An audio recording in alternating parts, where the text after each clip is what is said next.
बोलिए। मित्रों, नमस्कार।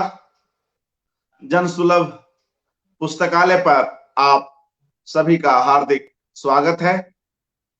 और इन दिनों हम लोग जावेद सिद्दीकी जी पर केंद्रित एकाग्र का आयोजन कर रहे हैं। और आज यह इस एकाग्र की 10वीं कड़ी है। और इसमें हमारे साथ हमारे देश के जाने पहचाने लेखक, अनुवादक सलाम बिन रजाक जी उपस्थित हैं। रजाक साहब, तमाम साथियों की ओर से आपका हार्दिक अभिवादन। थैंक यू, शुक्रिया, धन्यवाद।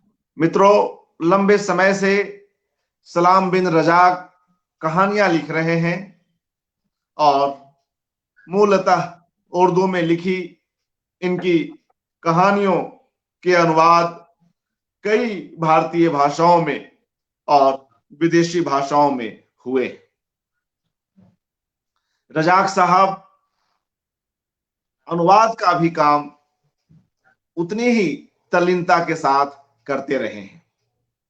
रांगे राघव के संपादन में आई पुस्तक समकालीन हिंदी कहानियां का इन्होंने उर्दू में अनुवाद किया, जिसके लिए इन्हें साहित्य अकादमी का उर्दू साहित्य अकादमी का अनुवाद का पुरस्कार प्राप्त हुआ। इनका एक कहानी संग्रह है, शिकस्ता बुतों के दरमियान। इस संग्रह पर इन्हें वर्ष 2004 में साहित्य अकादमी का पुरस्कार उर्दू भाषा के अंतर्गत प्राप्त हुआ। लेखन के अलावा कई और विधाओं में रजाक साहब सक्रिय हैं। फिल्मों और धारावाहिकों के लिए भी जब अवसर मिलता है लेखन करते हैं। तो आइए, आज हम, जैसा कि आप सभी जान रहे हैं, जावेद सिद्दीकी जी की रचनाओं पर बात करेंगे। उनके फिल्म से जुड़े लेखन पर कम और उनके साहित्यिक अवदान पर अधिक बातचीत करेंगे। आप सभी अवगत हैं कि जावेद सिद्दीकी उर्दू में कई मशहूर खाका लिख चुके हैं, जिसे हम हिंदी में रेखाचित्र कहते हैं। तो उनके दो रेखाचित्रों के संकलन हमारे सामने हैं। एक तो रोशनदान और दूसरा लंगर खाना। इन दोनों ही संकलनों में उनसे जुड़े कई नामचीन लोगों पर और आम लोगों पर लेखन है। उनके स्केचेज उन्होंने खींचे हैं अपने शब्दों के माध्यम से। इस पर पूर्व में भी चर्चा हुई है। आज हम इस पर कुछ अधिक विस्तार से चर्चा करेंगे, क्योंकि आज हमारे साथ एक जाने माने साहित्यकार है। इसके अलावा जावेद सिद्दीकी जी की कहानियों का एक संकलन प्रकाशित हुआ, मुट्ठी भर कहानियां नाम से। आज उनकी इन कहानियों पर भी चर्चा होगी, क्योंकि आज हमारे साथ स्वयं एक कहानीकार उपस्थित है। पहला सवाल तो मैं रजाक साहब आपसे यही करता हूं जी। कि आप अरसे से स्वयं कहानी जगत में सक्रिय हैं। कई बेहतरीन और प्रभावशाली कहानियां हमें आपके माध्यम से पढ़ने को मिली हैं। उर्दू कहानियों की जो परंपरा है और समय के साथ उसमें जिस तरह के बदलाव आए हैं, उसे भी आप बखूबी समझते हैं। तो हम चाहेंगे कि हमारे साथियों के लिए पहले तो वर्तमान परिदृश्य उर्दू कहानियों का किस तरह का है और कौन कौन लोग खास तौर से सक्रिय हैं, इस पर कुछ बातचीत हो। इसके बाद फिर हम लोग इस बातचीत को आगे बढ़ाएंगे। जी रजाक साहब, एक बार पुनः स्वागत।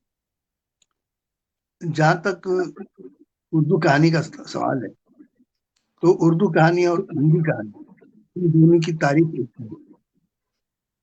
प्रेमचंद को हिंदी का पहला कहानीकार माना जाता है, और उर्दू में भी हिंदी में प्रेमचंद को उसका पहला कहानीकार माना जाता है। इस तरीके से प्रेमचंद से ये सिलसिला शुरू होता है हिंदी और उर्दू कहानी का। आवाज आ रही है ना मेरी? Hello hello. आ रही आ रही है, सब जी ठीक है। जी। हाँ ठीक है ना। तो इस तरीके से दोनों कहानियों, दोनों जबानों की कहानियों की परंपरा एक ही है। उर्दू में अलबत्ता तरक्की पसंद कहानियां जब लिखी जा रही थी, और उसी तरीके से प्रगतिशील हिंदी में लिखी जा रही थी कहानियां। और उर्दू में प्रेमचंद के बाद कृष्णचंद्र, मंटो, बेदी और इस्मत चुगताई के नाम लिए जा सकते हैं, जो बड़े थे नाम। और बड़े नाम, उन्होंने बहुत कुछ लिखा है। तरक्की पसंद तहरीक से वाबस्ता थे लोग। प्रेम उसी तरीके से जदीदियत, जब प्रेमचंद जब तरक्की पसंद तहरीक जो है जब जरा कमजोर पड़ गई, तो उसके बाद में जदीदियत ने अपने पर पुर्जे निकाले। और जदीदियत, आधुनिकता जिसको कहेंगे हिंदी में हम, आधुनिकता का जोर हुआ। आधुनिकता की तमाम चीजें जो है, तमाम उर्दू अफसाने पर आधुनिकता का असर ज्यादा होने लगा। उस बीच में शमसुर फारूकी ने शबखून जैसा मैगजीन निकाला, रिसाला निकाला, और उस पत्रिका में उर्दू की जदीद कहानियां छपने लगी। और इस तरीके से जदीदियत की तरफ तमाम लोगों का रुझान बढ़ गया, और नौजवान उस जमाने के जितने भी थे सब जदीदियत की तरफ चले गए।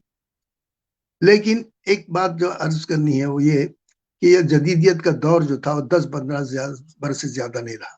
तकरीबन 60 से शुरू हुआ और 70 के आते आते खत्म हो गया। इसका जोर टूट गया।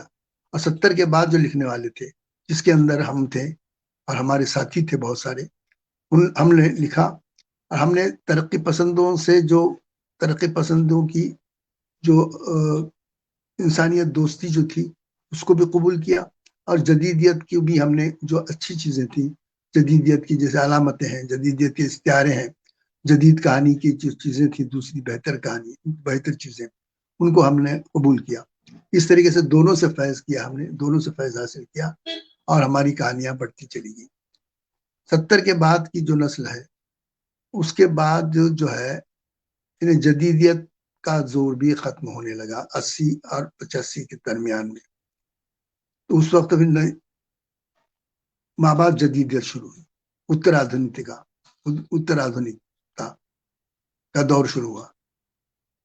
तो उत्तर आधुनिकता के अंदर हम लोगों का शुमार होता है, और हम लोगों को लोग माँ बाप जदीदियत कहानी कहते हैं, के कहानीकार कहते हैं। लेकिन सवाल क्या है कि माँ बाप जदीदियत जो है वो भी चंद, उसका तो कोई ठिकाना नहीं था। माँ बाप जदीदियत दरअसल क्या है, एक फेनोमेना है, सूरत हाल का, वक्त की सूरत हाल का, आज की सूरत हाल का एक फेनोमेना है। वो कोई तहरीक नहीं है, वो कोई परंपरा नहीं है, और न वो कोई आंदोलन है। जिस तरीके से तरक्की पसंद ने एक आंदोलन छेड़ा था प्रगतिशील का, जदीदियत ने जो है वो एक रुझान था जदीदियत का। मगर माँ बाप जदीदियत जो है वो एक खास अपना कोई चेहरा साबित नहीं कर सकी, दिखा नहीं सकी, उसका कोई चेहरा नहीं बन सका। और वो माँ बाप जदीदियत के नाम पर बहुत कुछ लिखा जा रहा है, अब भी लिख रहे हैं लोग।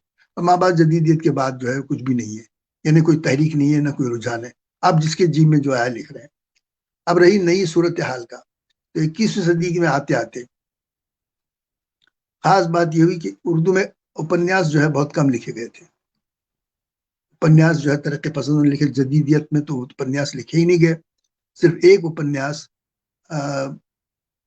पाकिस्तान के जो अनवर सज्जाद थे उन्होंने लिखा था, खुशबू का बाग, खुशियों का बाग के नाम से। बस वो एक उपन्यास आया था जदीदियत के दौर में। न सुरेंद्र प्रकाश ने लिखा, न बलराज मेहरा ने लिखा, न और किसी ने नहीं लिखा। अनवर सज्जाद का नावल था वो। लेकिन जब माँ बाप जदीदियत वालों ने लिखना शुरू किया, तो उन्होंने अफसानों के साथ नावल के ऊपर भी तवज्जो दी, और नावल खूब लिखे गए। अब 21वीं सदी तक आते आते नावल जो है वो अच्छी खासी तादाद में हमारे उर्दू में आ गए हैं, और अच्छे भी नावल हैं उसके अंदर। और जाहिर है कि अच्छी चीजों के साथ साथ बुरी चीजें और कम कम अच्छी चीजें भी आ जाती हैं, इस तरीके से है।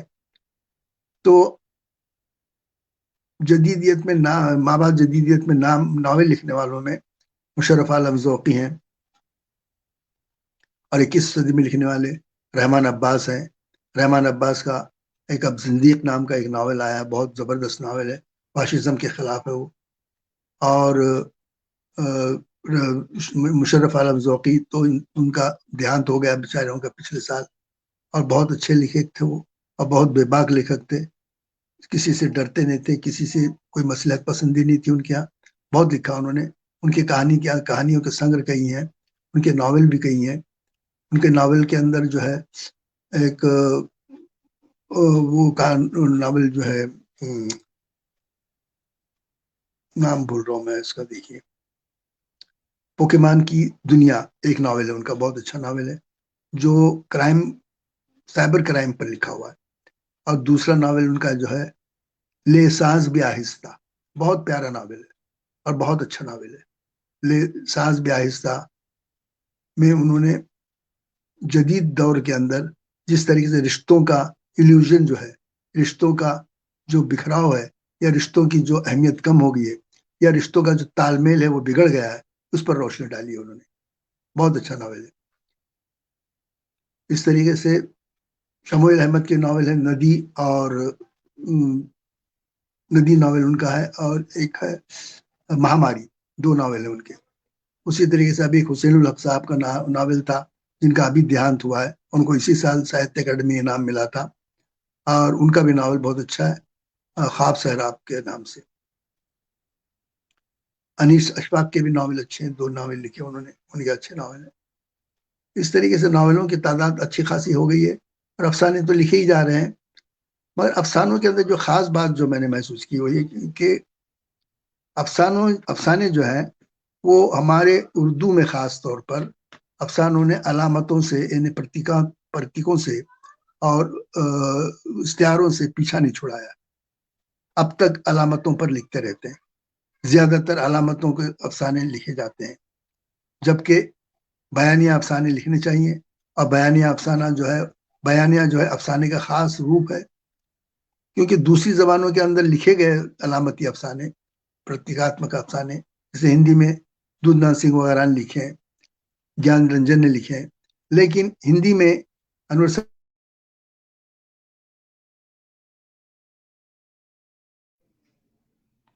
जी मित्रों, कुछ कनेक्शन की लाइट गई। गड़बड़ी है, जिसे हम शीघ्र ठीक कर हाँ लेंगे। हाँ, आपकी आवाज हाँ आ रही है, मगर आप स्वयं नहीं आ रहे हैं। जी बोलें। हाँ, लाइट नहीं है ना। हाँ, ओके, रजाक साहब आप अपनी बात करें, कोई दिक्कत नहीं है। लाइट गई ना मेरी। जी जी, मैं समझ गया, आप अपनी बात जारी रखें। पानी दे आपकी दे। आवाज आ रही है, अपनी बात जारी रखें। अच्छा। जी जी, आप बोले। तो हाँ, क्या कह रहा रजाक साहब, जी। या तो आप अपनी बात रखें, आगे बढ़ाएं। बढ़ा रहा हूँ, 1 मिनट, हाँ, पानी पी लूं। और बिजली आ जाएगी। और मित्रों, इस बीच हम लोगों ने रजाक साहब की राय को जाना, समझा, और जिस तरह से वे उर्दू में कथा साहित्य के विकास क्रम पर अपनी बात रख रहे थे, तो उसको वे शीघ्र ही आगे बढ़ाएंगे। और पूर्व में भी मैंने इस बात की चर्चा की कि उन्हें उनके कहानी संग्रह शिकस्ता बुतों के दरमिया के लिए वर्ष 2004 का साहित्य अकादमी पुरस्कार प्राप्त हुआ था। और उसके बाद कई और ऐसे महत्वपूर्ण लेखक हैं जो इन पुरस्कारों से सम्मानित हैं, जिनमें हम कुछ एक के नाम यहां पर ले सकते हैं। जयंत परमार जी, शीन काफ निजाम साहब, जो मूलतः शायर हैं, और स्वयं मेरी भी उनसे एक बार बीकानेर में मुलाकात हुई थी, वहीं रहते भी हैं। जावेद अख्तर जी, और कई ऐसे नाम हैं जिनकी यहाँ पर चर्चा की जा सकती है। हाँ, तो मेरी आवाज आ रही है? आ रही है, अपनी बात रखें, आप आगे बढ़ाएं। हाँ जी, तो जो नए लिखने वाले जो है हमारे उर्दू में, अभी तक जी परंपरा उनसे जदीदियत की जो अलामतें थी और इश्तिहारे थे, उन इश्तिहारों से और अलामती कहानियों से पीछा नहीं छुड़ा पाए। लेकिन ऐसा नहीं है कि सब वही लिख रहे हैं, उस पर बयानें लिखने वाले भी मौजूद हैं और अच्छा लिख रहे हैं, बहुत अच्छी कहानियां लिख रहे हैं। लेकिन हिंदी में जो कहानियों का जो सिलसिला हुआ, हिंदी में जो कहानियों ने तरक्की की है, उसके अंदर बहुत अच्छी बातें हैं और अच्छे नए लिखने वालों ने बहुत जोरदार कहानियां लिखी हैं, बहुत अच्छी कहानियां आप, लिखी हैं। रजाक साहब, आप मैडम को तकलीफ दें कि मोबाइल का टॉर्च आपके आसपास रख दें, दूसरे मोबाइल का, तो कुछ तो रोशनी अच्छा, रहेगी। जी हाँ, आप मैडम को से बोल दें, आप अपनी बात आगे बढ़ाएं। जी नहीं वो तो उनके पास जो मोबाइल जो है ना, उसमें टॉर्च नहीं है। ओके, ठीक है, कोई बात नहीं, आगे बढ़ाएं जी, मैं सुन रहा हूं। हाँ जी, तो कहने का मतलब है कि हिंदी में कहानियां अच्छी लिखी जा रही हैं और कहानियों का जो सिलसिला है, अफसाना जो है या कहानी जो है, वो अब धीरे धीरे अफसानचों की तरफ चली गई है, लघु कथाओं की तरफ चले गए। लघु कथाओं खूब लिखी जा रही है, लघु कथाएं। लघु कथाओं के अंदर खास बात क्या है कि बहुत आसान हो गया है, कुछ भी लिख देते हैं, छोटी मोटी खबरों के ऊपर भी अफसाने लिख देते हैं लोग, अफसानचे लिख देते हैं। उसको अफसानचा कहते हैं उर्दू में, लघु कथा को अफसानचा कहते हैं। तो जी अफसानचे लिख रहे हैं क्योंकि बहुत आसान है ना वो। और अफसाना लिखना जरा मुश्किल काम है। अफसाना लिखने के लिए एक अफसाने की परंपरा है पूरी 100-150 बरस की, उस परंपरा के अंदर जहन में रखते हुए लिखना है। अफसानचा अभी शुरू हुआ है, लिहाजा अफसानचे लिखे जा रहे हैं, खूब लिखे जा रहे हैं। और मगर अफसानचा लिखने से बात नहीं बनती, अफसानचे के अंदर वो बात नहीं आ सकती जो अफसाने में है। अफसाना जो है वो एक पूरी बात को जिस खूबी से रखता है, वो अफसानचा नहीं रख सकता। अफसाना एक लतीफे की तरह हो जाता है, एक छोटे से चुटकुले के माने। जी बल्कि अफसाने के बारे में मेरी राय बहुत अच्छी नहीं है। मैंने अफसाने लिखे हैं, मैंने भी लिखे हैं लेकिन अफसानचे, लेकिन मेरे अफसानचों के अंदर जाहिर है कि मैंने वो पूरी चीजों को सामने रखते हुए, अफसानों को सामने रखते हुए कि जो कोई बात हो वही लिखता हूँ मैं। जैसे मैंने गाय पर अफसाने लिखे, अफसानचे लिखे, जो गाय का जो चल रहा था ना दरमियान में, वो पर लिखे हैं मैंने। और गालिब पर मैंने अफसानचे लिखे छोटे छोटे, इस तरीके से लिखे हैं मैंने। तो कहने का मतलब ये कि उर्दू में अफसाने की परंपरा वैसे तो अच्छी है, इसमें कोई शक नहीं, लेकिन और अच्छी होनी चाहिए, उसकी कोशिश कर रहे हैं लोग।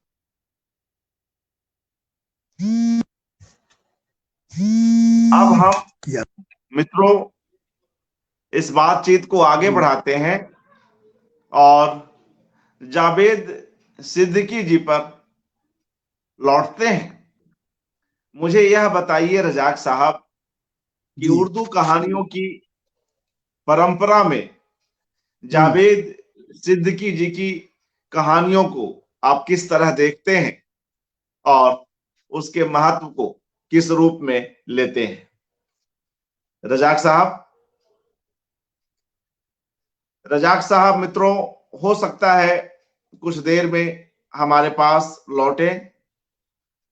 उन्हें कनेक्शन की समस्या का सामना करना पड़ रहा है और उनके यहाँ बिजली भी चली गई है। मैं ऐसा करता हूं कि जब तक वे आए तब तक जावेद सिद्दीकी जी की एक कहानी का पाठ करता हूं। वह कहानी है हल्लो दीवानी। बेहद रोचक और गजीन बुनावट की यह कहानी। आप इस कहानी को उनके संग्रह मुट्ठी भर कहानियां में पढ़ सकते हैं। हल्लो दीवानी, यह कहानी मैं क्यों सुना रहा हूं, यह कहानी मुझे क्यों प्रिय है, इसे आप इसे सुनते हुए समझ लेंगे। तो सुनिए जावेद सिद्दीकी की कहानी हल्लो दीवानी। हल्लो सचमुच दीवानी थी या दीवानेपन का ढोंग करती थी, यह कहना मुश्किल था। यह भी मुमकिन है कि वह समझदारी और नासमझी के बीच किसी मोड़ पर रास्ता भूल गई हो। कभी तो वह बिल्कुल ठीक ठाक बात करती और कभी सड़क पर बड़बड़ाती, गालियां देती, चिल्लाती गुजरती। यही वह वक्त होता जब गली मोहल्ले के बच्चे हेलो दीवानी, हेलो दीवानी कहकर चिढ़ाते और हल्लो पत्थर उठाकर उनके पीछे दौड़ती। तू दीवाना, तेरा बाप दीवाना, तेरे होते सोते दीवाने, हरामी कुत्ते के जने, तुझे हैजा खाए खुदा गारत करे। बच्चे भागकर छुप जाते और हल्लो सड़क पर बैठकर रोने लगती। मगर जब पागलपन के दौरे में ना होती तो अपने चिड़ियों के घोंसले जैसे बालों में दसों उंगलियां डालकर खुजाती हुई किसी भी घर में घुस जाती और दरवाजे से आवाज लगाती, ऐ बीबी, दो रोटी देओ ना, भूख लगी है मी, भूख लगी हैगी, भूख लगी हैगी। तो ऐसे बहुत ही रोचक तरह से यह कहानी आगे बढ़ती है, जिसमें कैसे एक स्त्री पात्र जो अपने एक स्वाभाविक हालत में नहीं है, उसको लेकर जावेद सिद्दीकी अपनी पूरी इस कहानी का ताना बाना बुनते हैं। मित्रों, मुझे लगता है कि सलाम साहब हमारे पास पुनः लौट आए हैं। रजाक साहब, मेरी आवाज आ रही है? आवाज आ रही है आपकी, मेरी आवाज आ रही है आपको? हाँ, तो आप कृपया अपनी बात को आगे बढ़ाएं। मैं इस बीच उनकी एक कहानी का अंश, हेलो दीवानी कहानी का अंश पढ़ रहा था। जब आप हम्म। अनुपस्थित हो गए थे, आप जी जी। पुनः उपस्थित हो गए हैं। कृपया अपनी बात आगे बढ़ाएं रजाक साहब। हेलो। जी हेलो। जी, आगे बढ़े। हम्म। तो आप जावेद सिद्दीकी की कहानी के बारे में पूछ रहे हैं? बिल्कुल जी। उर्दू कहानियों की परंपरा में जावेद सिद्दीकी जी की कहानियों को आप किस तरह रखेंगे और उसके अच्छा महत्व को किस रूप में अच्छा उजागर ठीक ठीक। करेंगे रजाक साहब? जावेद सिद्दीकी की कहानियां जो है वो जबान के एतबार से तो लाजवाब कहानियां, इसमें कोई शक नहीं। उनकी जबान जो है बहुत अच्छी जबान लिखते हैं वो। और बोलो। जी। नहीं, उसको रख दे, फिर लगा दे तो लगाते हैं।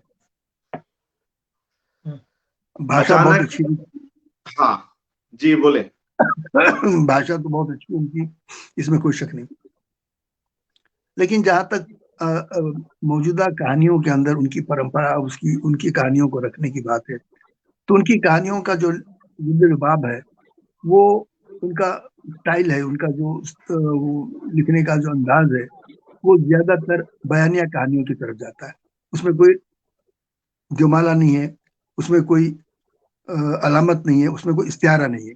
लेकिन सारी कहानियां जो है बयानिया होने के बावजूद बहुत ही पुरअसर कहानियां हैं, इसमें कोई शक नहीं।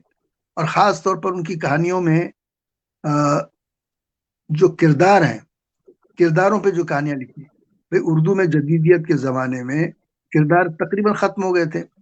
लोग जो है जी रसूल अलिफ बे जीम को किरदार बनाते थे, और गिनती को एक दो तीन चार पांच इस तरीके से गिनती के किरदार बनते थे। नाम नहीं होते थे किरदारों के, और उनका जब नाम नहीं होता था तो किरदार भी नहीं होते थे। किरदार एक साए की तरह होते थे, ठोस किरदार नहीं बनते थे जदीदियत के जमाने में।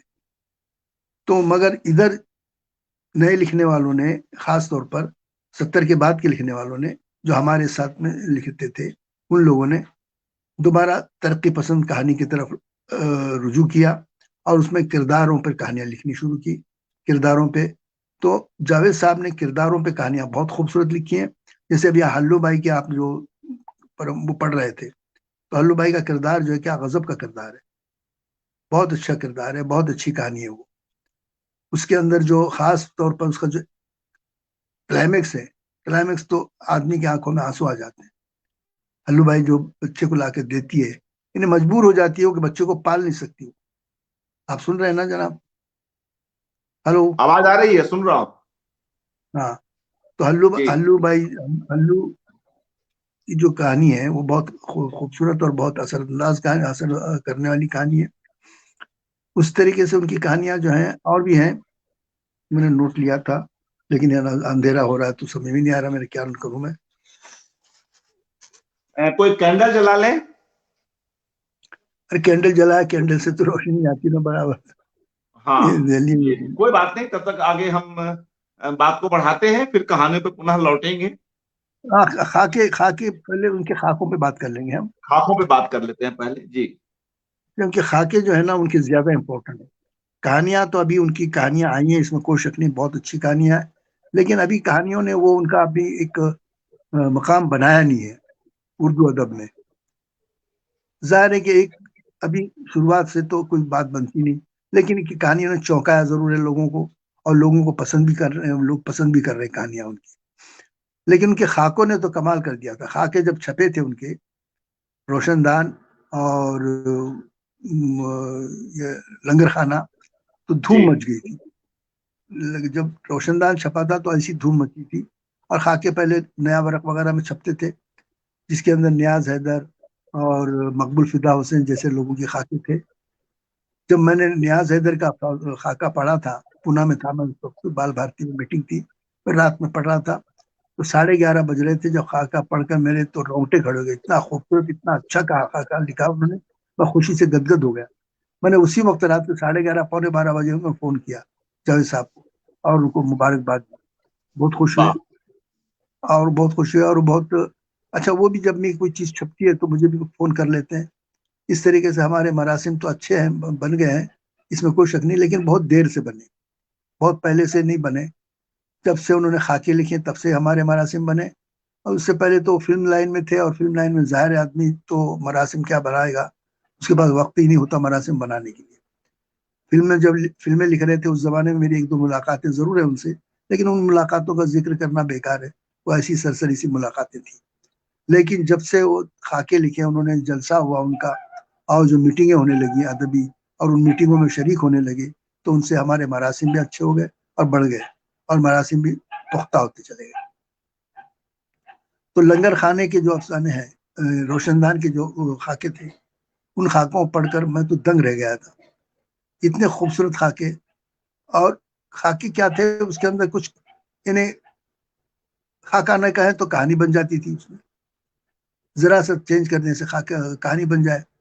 इन्हें किरदारों पे जो लिखी है उन्होंने, वो कमाल की कहानियां, जैसे नियाज हैदर है, मकबूल फिदा हुसैन है, सत्यजीत रे है, कैफी आजमी है, इन पर जो बड़े लोगों पर कहानियां लिखी हैं, खाके लिखे हैं, वो तो खाके अच्छे हैं ही। और बड़े लोगों पे खाके लिखना जो है मैं समझता हूँ ज्यादा आसान है, इसलिए कि बड़े लोगों के पास लिखने के लिए, बड़े लोगों पर लिखने के लिए हमारे पास मवाद बहुत होता है, हम बहुत कुछ लिख सकते हैं। उनकी अच्छा, उनको चूंकि लोग जानते हैं, तो लोग शौक से खाके भी पढ़ते हैं उनके, और उनकी हर बात को और से सुनते भी हैं और पढ़ते भी हैं और समझते भी हैं और इंजॉय भी करते हैं।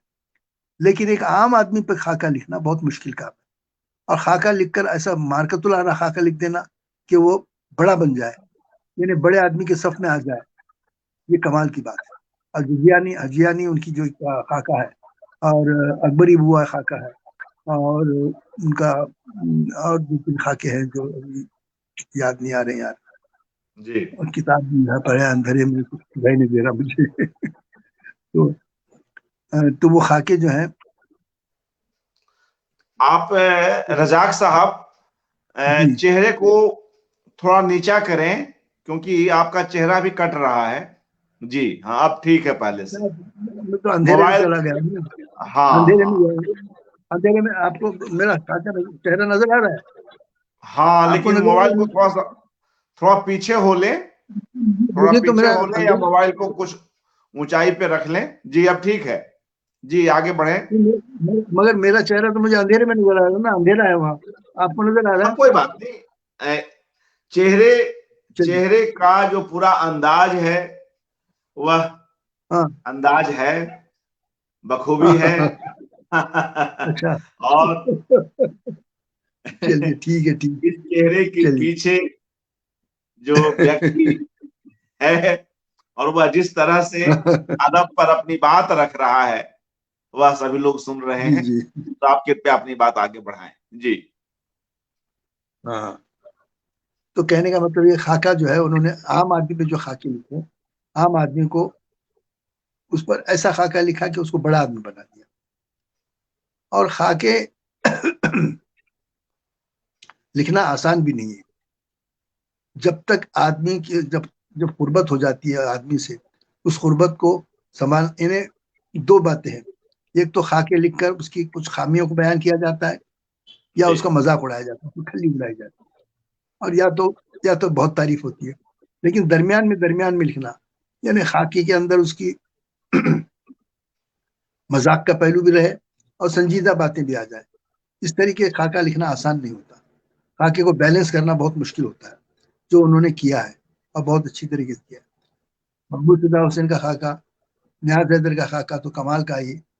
मकबूल फिदा हुसैन का भी खाका बहुत अच्छा, सत्यजीत रे के खाके, कैफी आजमी के खाके, एक जाहिद अली साहब थे उनके, जो खिलाफत हाउस के मालिक थे पहले, उन पर खाका जो लिखा उन्होंने, कमाल का खाका है वो। और सदर जाफर हबीब साहब की तन जो बेगम थी, हाँ, हाँ, हबीब तनवीर जी पर सरदार भी, हबीब जी, तनवीर पर भी। हबीब तनवीर पर खाके हैं उनके। कोई ना, हाँ खाके तो बहुत है इनकी।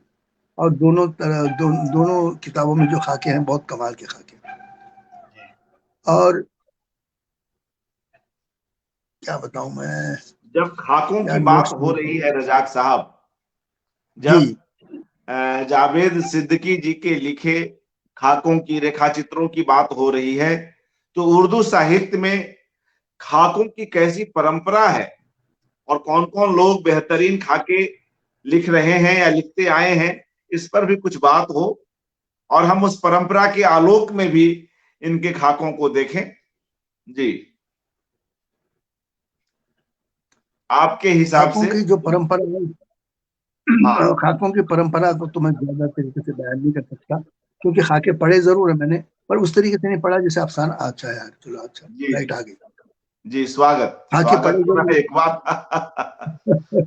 अंततः हाँ, बिजली चलिए विभाग भी हम लोगों की इस जिद के आगे हार गया और उसे लगा हाँ, कि भाई ये लोग अंधेरे के हम मानने बावजूद वाले भी, नहीं। अंधेरे के बावजूद भी अपनी बातचीत की रोशनी को फैलाते रहेंगे, तो इससे बेहतर है कि रोशनी को ले आया जाए। मित्रों, हम उम्मीद करते हैं कि रजाक साहब वापस हमसे जुड़ेंगे। वे पुनः कुछ देर के लिए हमसे दूर चले गए हैं, अब शीघ्र ही कनेक्शन रीस्टोर होगा और वे जुड़ेंगे। तब तक मैं उस कहानी को आगे बढ़ाता हूं ताकि आपका समय खराब ना हो। आपने देखा कि हल्लो दीवानी जो है वह समय मिलने पर, जी हाँ, आप बात आगे बढ़ाएं। आइए रजाक साहब, आपकी आवाज, जी आए, बोले, हाँ।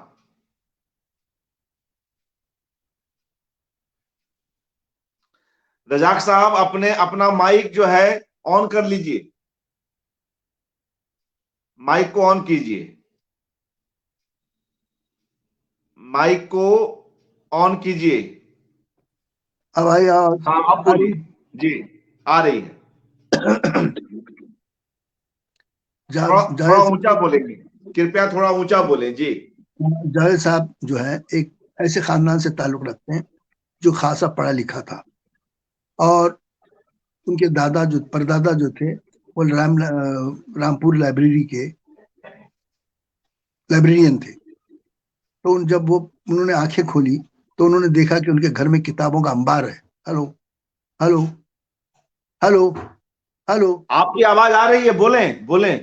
हाँ, तो उनकी हाँ, लाइब्रेरी में उन्होंने आंखें जब खोली तो देखा कि घर में चेहरे को थोड़ा सा, चेहरा थोड़ा सा कट रहा है, उसको फ्रेम में रख ले चेहरे को। जी, अब ठीक है, अब ठीक है। किताबों का अंबार देखा उन्होंने। और वो किताबें बचपन से पढ़ना शुरू किया उन्होंने। लिहाजा उनकी जबान तो जाहिर है कि घर के अंदर जो बोली जबान जबान जबान जो बोली जाती थी और किताबों की जबान मिलकर उनकी जबान के अंदर चार चांद लग गए। और जबान के बारे में तो कोई उंगली नहीं पकड़ सकता, कोई हर्फ नहीं ला सकता।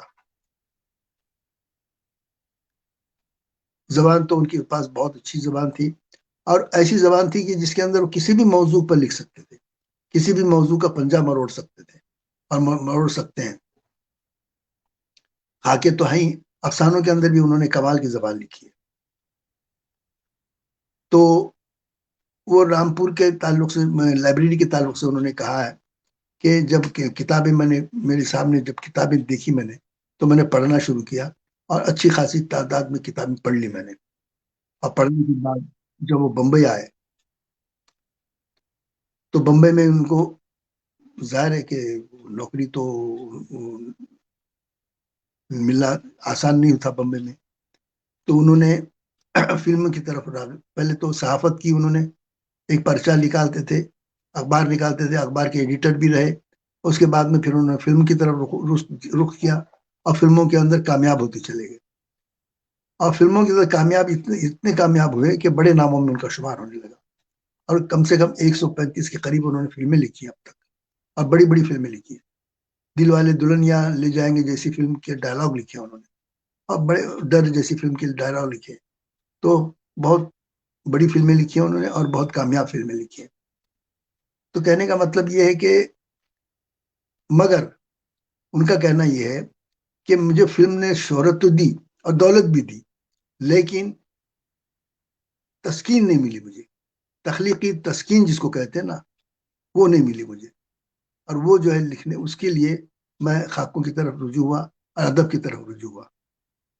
और ये बात भी बिल्कुल सही है कि आदमी शोहरत से दौलत कमा सकता है, यानी मतलब फिल्मों से दौलत कमा सकता है, शोहरत कमा सकता है, लेकिन तसल्ली एक अदीब को, एक कलमकार को, अदीब को तसल्ली जो है, लेखक को, वो तख्लीक से ही मिल सकती है, सृजन से ही मिल सकती है। वो फिल्में, बड़ी से बड़ी फिल्में लिखते हैं, वो रोटी रोजी के लिए लिखते हैं लोग, हाथ पेट, पानी पापी पेट के लिए लिखते हैं लोग, और लिखते भी हैं। और अक्सर जावेद अख्तर से पूछा जाता है तो वो जावेद अख्तर ही कहते हैं, भाई पापी पेट से लिख के लिए लिखता हूं मैं। सही बात है, पापी पेट के लिए लिखते हैं लोग, लेकिन उससे सब मिल सकता है, लेकिन तसल्ली नहीं मिल सकती। तसल्ली तो आपको अदब से ही मिलेगी। अदब का नैमुल बदल अदब ही हो सकता है, अदब का नैमुल बदल कुछ भी नहीं हो सकता, दूसरी कुछ चीज नहीं हो सकती। जी। तो ये खाके खाके लिखे उन्होंने।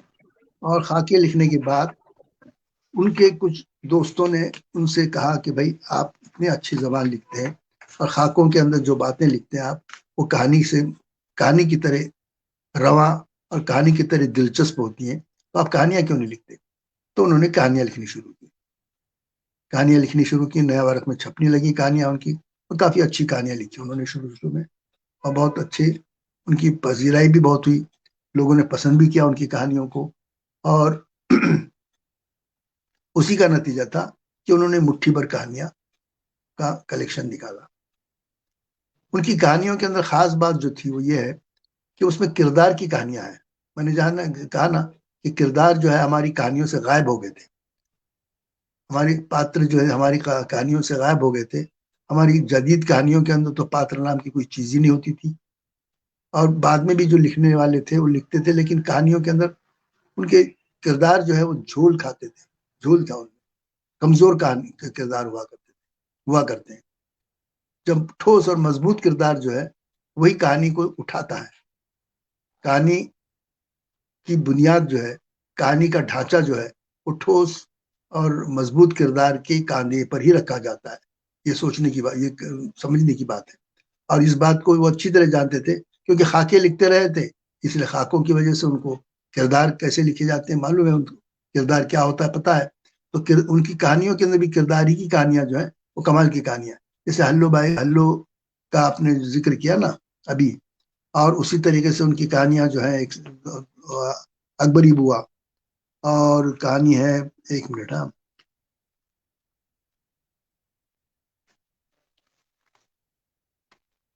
माटी कहे कुमार से। माटी कहे कुमार से क्या खूबसूरत कहानी है। रवि, किरण और सुष्मिता, ये तीन, सुषमा, ये तीन किरदारों पे लिखी कहानी उन्होंने। उसमें रवि, किरण का किरदार जो है, किरण एक गांव की देहाती औरत है। उसका शौहर रवि जो है वो शहर में आ जाता है। शहर में सुषमा से उसकी दोस्ती हो जाती है और उसके साथ में रहने लगता है।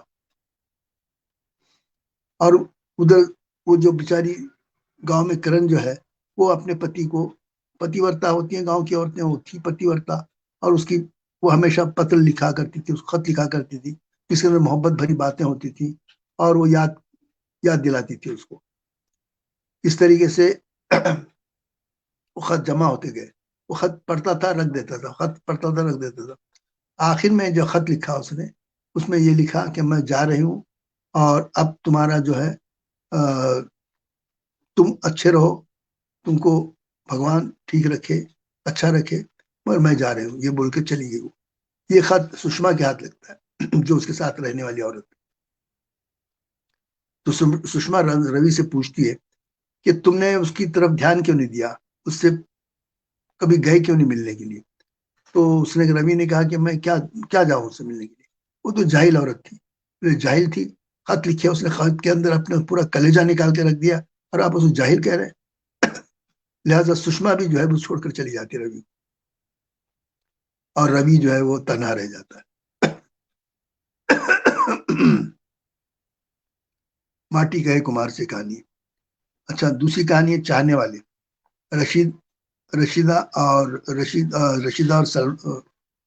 और रशीदा और असलम की कहानी है। उसमें भी रशीदा नाम की जो औरत है, वो इतनी पाकीज पतिव्रता है कि असलम जो है वो बच्चा पैदा नहीं कर सकता, औलाद नहीं होती। तो घर वाले सब मिलकर उसे तलाक चाहते हैं असलम से। असलम तलाक देने के लिए तैयार हो जाता है, लेकिन रशीदा कहती है कि मैं तलाक नहीं लूंगी। वो फाड़ देती है तलाकनामा, और कहती है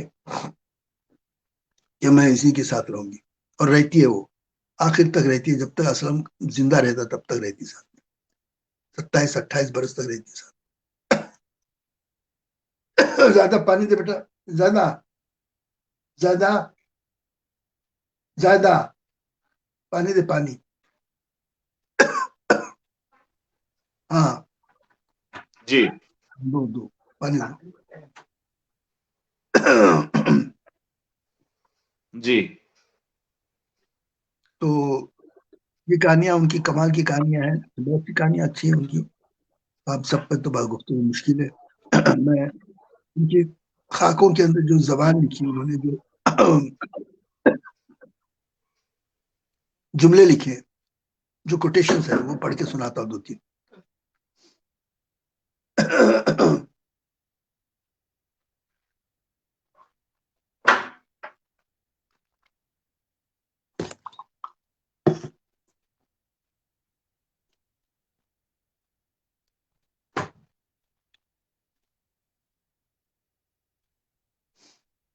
हेलो, हेलो करण साहब, हेलो अर्पण साहब, अर्पण जी, हेलो, हेलो अर्पण जी,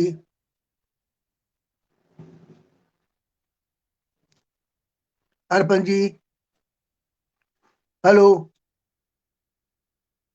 आवाज आ रही है, बोले। आवाज आ रही है ना आपकी? हाँ मेरी बिल्कुल आ रही आवाज है जी। सुनिए। उनकी, उन्होंने जो कोटेशन लिखे हैं, कोटेशन दो हाँ तीन पढ़ के स्वागत। सुना रहा हूं, कि क्या उन्होंने खूबसूरती से जुमले लिखे थोड़े हैं। चेहरे को फ्रेम में ले लें, चेहरा कट रहा है आपका। जी। हाँ ठीक है जी। मैं जानबूझकर आपको सोलो कर रखा है मैंने, कि लोग आपको देखें सुने। जी अच्छा। जी। स्वागत। उन्होंने अब्दुल हमीद बेकस का खाता लिखा है। अब्दुल हमीद हाँ बेकस एक जर्नलिस्ट थे। उनके हमेशा कांधे पर एक तोता रहता था। वो खाने बैठे, सोने सोए, तब भी उनके कांधे पर एक तोता रहता था। तो उस तोते को उन्होंने किस तरीके से उसकी मिसाल दी है, जहांगीर से। कहते हैं कि जहांगीर ज्यादा शराब के अंदर नशे में चूर रहता था, तख्त पे बैठता था तब भी नशे में रहता था। तो हमेशा नूरजहां उसके पीछे रहती थी, उसकी बीवी, पर्दे के पीछे, और उसके कांधे पे हाथ रखती थी, और हाथ के दबाव से उसके फैसले करता था वो। तो उसकी मिसाल उन्होंने दी है, कि कहते हैं कि अब्दुल हमीद बेकस के कांधे पर कि खाने खाने लिखने पढ़ने, तब भी वो तोता उनके नूरजहां के हाथ की तरह जहांगीर के कंधे पर होता धरा रहता था। यानी जिस तरीके से नूरजहां का हाथ जो है जहांगीर के कंधे पे धरा रहता था, उसी तरीके से तोता उनके कंधे पे बैठा रहता था। ये मिसाल दी उन्होंने। फिर उनकी नानी के बारे में उन्होंने कहा, नानी बड़ी खूबसूरत थी उनकी, बूढ़ी होने के बाद भी खूबसूरती थी उनकी, और बड़ी रौबदार थी, रौबदार और रौब और खूबसूरती उनकी मिलकर। उसके बारे में उन्होंने लिखा कि हूरें अगर बूढ़ी होती तो नानी जैसी नजर आती। हूरों की जो जन्नत की जो अप्सराएं होती है ना, उन्होंने लिखा है कि हूरें अगर बूढ़ी होती तो नानी की जैसी नजर आती। वाह। गालिब ने कहा था ना कि बूढ़ी, मुझे ऐसी अप्सराओं की क्या करूं उनको मैं, ऐसी हूरों का क्या करूं जो आ, मतलब हजारों बरस पुरानी है। गालिब का जुमला था ये। जी। इसको उन्होंने इस तरीके से इस्तेमाल किया। यार सॉरी। कोई बात नहीं जी। फिर उन्होंने एक लिखा है कि वो एक ऐसी एक्ट्रेस थी, नजर आती थी, जो कैरेक्टर के अंदर जाकर वापस नहीं आई, वापस रास्ता भूल गई, वापस आने का रास्ता भूल गई। जैसे इलियस वंडरलैंड जो है कहानी जो है ना, उसकी याद आती है हमको। तो उनके खाके पढ़कर जो शेर याद आता मुझे गालिब का, वो ये है कि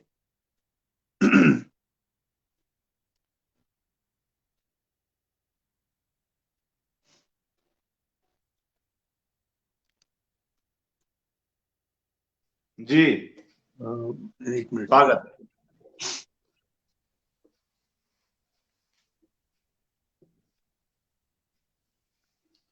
आगे बढ़े, वह शेर बाद में हाँ याद आ जाएगा। जी। भाई बस करिए, मुझे तो अब ज्यादा बोला नहीं जाएगा, और ओके। गला भी। हेलो। जी। ज्यादा बोला नहीं मैं जाएगा मुझसे। नहीं, ठीक है, आपने समय निकाला रजाक साहब, आपका जी। शुक्रिया। और मैं सोचता हूं जब इस कहानी की चर्चा चल पड़ी है हम्म। और हमारे साथीगण जुड़े हुए हैं, तो मैं इस पूरी कहानी का यहाँ पर पाठ कर लूं। हल्लो दीवानी। सुनिए सुनिए सुनिए सुनिए, एक चीज रह हाँ। गई। मैं हाँ। उनकी कहानी, उनकी कहानियों पर खुद उनकी जो राय है, उनकी राय जो उन्होंने लिखी है हाँ। जावेद साहब ने, वो मैं पढ़ के सुनाता हूँ जी अपनी सुनाइए। कहानी। हाँ। जिंदगी के अजीम और घनेरे जंगल में भटकते भटकते और बाहर निकलने का रास्ता खोजते खोजते पता ही नहीं चला कि कहाँ से कहाँ आ गया हो। सफर बाकी है या तमाम होने को है। वक्त गुजरता जा रहा है, मंजर बदलते रहते हैं। बर्फ से ढकी चोटियों पर उम्मीद की सुनहरी धूप दिखाई देती है और ढल जाती है। शाम अपने सुरमई दामन में ख्वाबों के अनगिनत जुगनू लेकर आती है, जो कुछ देर चमकते हैं और फिर अंधेरों में गायब हो जाते हैं। टेढ़ी मेढ़ी धुंधली पगडंडियों पर जो कुछ दूर साथ साथ चलकर खो जाती है। टूटे चिराग दिखाई देते हैं, जो न जाने किन हाथों ने जलाए और किस हवा ने बुझा दिए। उन्हें पगडंडियों पर कभी कभी चीख कोई बीज पांव तले आने लगता है, कोई बीज पांव तले आने लगता है, तो उठाकर उसकी जहन की गीली मिट्टी में बो देता हूँ। मैं खुद कोई कोशिश नहीं करता, मगर अंकुर निकल आते हैं और छोटे बड़े अच्छे बुरे पौधे बन जाते हैं। यही मेरी कहानियां है, यही मेरी कहानियां है लिखा। ये जो फ्लैप है ना, बैक कवर पे जी। लिखा उन्होंने, उनकी राय वाह। अपनी है। जी जी। ठीक है, बहुत बहुत शुक्रिया रजाक साहब। कई समस्याएं आई, उसके बावजूद आप हमारे साथ बने रहे। आभार। तमाम नहीं, मित्रगण जुड़े हुए हैं। सुनिए सुनिए, मैं अपने सामाइन से एक बात अर्ज करना चाहता हूँ कि भाई जी। मेरी तबीयत ठीक नहीं थी, उसके बावजूद जावेद साहब की मोहब्बत ने मुझे इस काबिल बना दिया कि मैं कुछ बात कर सकूं आप लोगों के सामने। और टूटी फूटे लफ्जों में, टूटे फूटे जुमलों में जो भी बातें मैंने कही हैं जावेद साहब के ताल्लुक से, उनकी शाया निशानी हरगिज नहीं है वो, लेकिन फिर भी उनके लिए मेरी तरफ से खराज अकीदत है और मोहब्बत से ये बातें मैंने कही हैं। देखिए अभी भी मेरी आवाज फिर बैठ रही है। मैं जानता हूँ। बहुत जी। बहुत शुक्रिया रजाक साहब। शुक्रिया शुक्रिया शुक्रिया। सुधा अरोड़ा जी, प्रशांत जैन जी, ये सभी लोग आपको नमस्कार कह रहे हैं जी। और सभी लोग जुड़े हुए हैं। सुधा जी की प्रतिक्रिया आ रही है, सुधा अरोड़ा जी की, आप अपना ख्याल रखें निश्चय ही। और जावेद सिद्दीकी जी के प्रति आपका अनुराग है कि आप यहाँ उपस्थित हुए इतनी देर तक। चूंकि हल्लो दीवानी के कुछ अंश का मैंने पाठ किया था और मित्रगण जुड़े हुए हैं, तो मुझे लगता है कि इस कहानी को पूरा का पूरा पढ़ लिया जाए तो आप भी सुन सकते हैं। और यह एक ऐसी कहानी है जिसे बार बार पढ़ने और सुनने का अपना ही एक आनंद है। तो मैं इस कहानी का पाठ करता हूँ। रजाक कौन सी साहब, कहानी, कौन सी कहानी है? हल्लो दीवानी। हाँ हाँ, अरे क्या जावेद, बात। जी जी, उसको पढ़ता हूँ, आप भी सुने।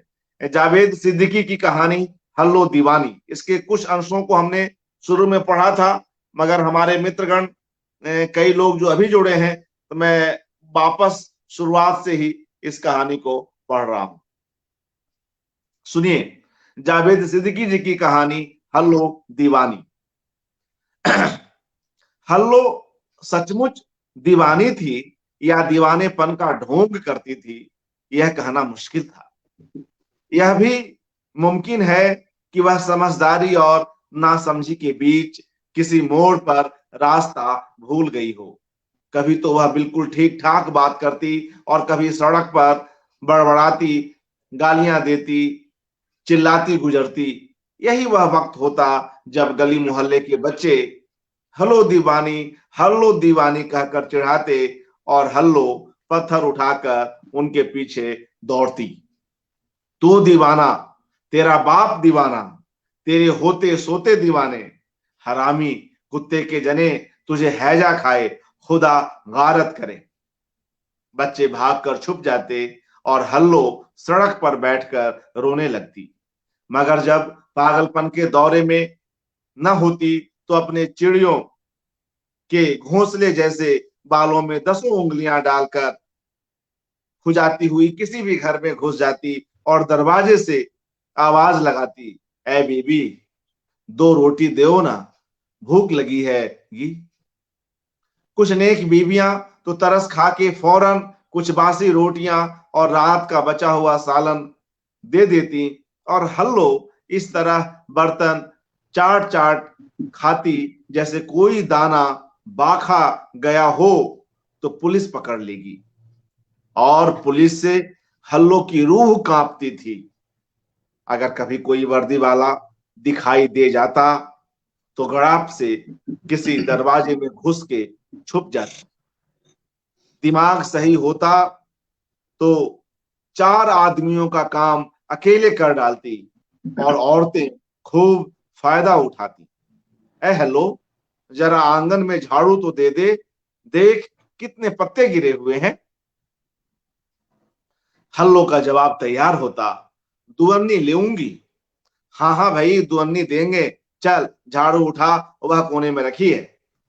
और हल्लो 200-250 गज लंबा चौड़ा आंगन घंटे भर में ऐसा साफ कर देती जैसे किसी ने चांदनी बिछा दी हो। यह दुअन्नी वाला सिलसिला बड़ा दिलचस्प था। हल्लो के हर काम की फीस 1 दुअन्नी थी। हल्लो जरा बर्तन धो दे, दुअन्नी लूंगी। हल्लो जरा क्यारियों में पानी डाल दे, दुअन्नी लेऊंगी। हल्लो आप आराम करना चाहें तो आराम कर लें, रजाक साहब, आप जी आराम करना चाहें तो आराम करें प्लीज। ठीक है। जी सॉरी। जी जी, कोई बात नहीं। मैं इस मित्रों इस कहानी को आगे बढ़ाता हूं। आप देख रहे हैं कि रजाक साहब की तबीयत थोड़ी ठीक नहीं है। आगे कहानी को बढ़ाते हैं, वे आराम कर लें, यही बेहतर भी हो। हल्लो जरा क्यारियों में पानी डाल दे, दुअन्नी लेऊंगी। हल्लो जरा मिर्च कूट दे, दुअन्नी लेऊंगी। लोगों का कहना या हल्लो को 2 के आगे गिनती नहीं आती। लोगों का कहना था कि हल्लो को 2 के आगे गिनती नहीं आती।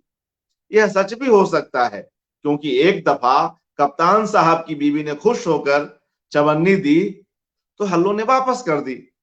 और जब 2 दोबनिया दी गई तो खुश होकर जल्दी से फटी ओढ़ने के पल्ले में बांध ली। हल्लो बूढ़ी नहीं थी। कुछ बड़े बूढ़े जिन्होंने हल्लो को बचपन से इन गलियों में भटकते देखा था, बताते थे कि वह 30-32 से ज्यादा नहीं होगी, मगर उसका हुलिया ऐसा था कि 50 बरस की मालूम होती थी। टोकरा भर उलझे हुए बाल, मोटे मोटे होंठ, फैली हुई नाक और बहुत छोटी छोटी आंखें, जिनमें से एक आंख बचपन की किसी चोट से टेढ़ी हो गई थी। छोटी छोटी टांगों पर एक बड़ा सा धड़, चलती भी इस तरह थी जैसे जमीन कूटने का काम दे दिया गया हो। बहुत ही मार्मिक कहानी है मित्रों। सीधे साधे लफ्जों में कहा जाए तो सच यह है कि हल्लो काफी बदसूरत और भद्दे जिस्म वाली औरत थी, मगर शायद उसकी बदसूरती और भद्दापन ही उसका मुहाफिज था, वरना एक जवान लड़की को जिसके आगे पीछे कोई न हो और जो जरा सी पगली भी हो, कौन छोड़ता है। अब तक बेचारी हल्लो लूट पूट कर किसी बाजार की जीनत बन चुकी होती।